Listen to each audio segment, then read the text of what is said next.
Assalamualaikum student, how are you? I hope you will be fine student. Today I will teach you passage number 4. Student, now let us start passage number 4. Translate into English. डर है चंद साल बाद दुनिया का तेल ख़त्म हो जाएगा। तो इस सेंटेंस को इंग्लिश में इस तरह ट्रांसलेट किया जाएगा। सेंटेंस के पहले हिस्से में जो है प्रेजेंट टेंस क्योंकि उर्दू में है दिया हुआ है, और दूसरे हिस्से में फ्यूचर टेंस का इस्तेमाल किया जाएगा क्योंकि इस फिक्रे के एंड पर गा दिया हुआ है। तो इसकी इंग्लिश में ट्रांसलेशन इस तरह बनेगी, it is feared that the world will run out of oil in a few years. Next sentence, हर मुल्क ये कोशिश कर रहा है कि तेल के मज़ीद ज़ख़ीरे दराफ्त करे।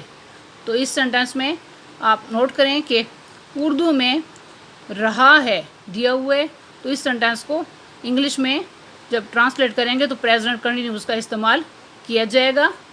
Every country is trying to discover more reserves of oil.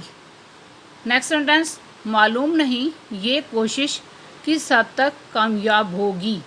तो इस सेंटेंस को इंग्लिश में इस तरह ट्रांसलेट किया जाएगा, it is not yet known how much fruit this effort will bring. Next sentence, ज़रूरत इस बात की है कि हम अपनी तेल की ज़रूरियात को कम करें। तो इस सेंटेंस को इंग्लिश में इस तरह ट्रांसलेट किया जाएगा, the need is that we should reduce our needs of oil. Next sentence, सनत और ज़राअत में तेल की खपत को कम नहीं किया जा सकता। इस सेंटेंस को इंग्लिश में इस तरह ट्रांसलेट किया जाएगा, the use of oil for industry and agriculture can not be reduced. Next sentence, अलबत्ता निजी ज़रूरतों को कम किया जा सकता है, but the private needs can be cut down. तो इस सेंटेंस में आप नोट करें कि यहाँ पर मॉडल वर्ब कैन का इस्तेमाल किया गया है और उसके साथ बी यानी कि पैसिव वॉइस में इस सेंटेंस को ट्रांसलेट किया जाएगा। और इससे पिछले सेंटेंस में भी कैन नॉट बी यूज़ किया गया है मॉडल वर्ब, और उसके साथ थर्ड फॉर्म यूज़ की गई। ये सेंटेंस भी पैसिव वॉइस में ट्रांसलेट किया गया है। ये पैसिव वॉइस का सेंटेंस है। नेक्स्ट सेंटेंस, हमें चाहिए कि बाहर से कारों की जगह बसें दरामद करें।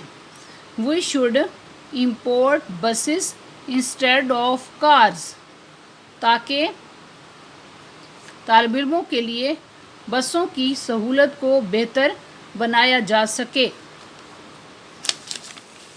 So that the facility of buses for the students can be improved. तो यहाँ पर आप नोट करें कि यहाँ पर मॉडल वर्ब कैन के साथ बी का इस्तेमाल किया गया और थर्ड फॉर्म को यूज़ किया गया क्योंकि ये पैसिव वॉइस का सेंटेंस है। तो इस पैसेज नंबर 4 को आप अच्छी तरह से तैयार कर लें। I hope you will be understood this lecture. Okay, अल्लाह हाफिज़।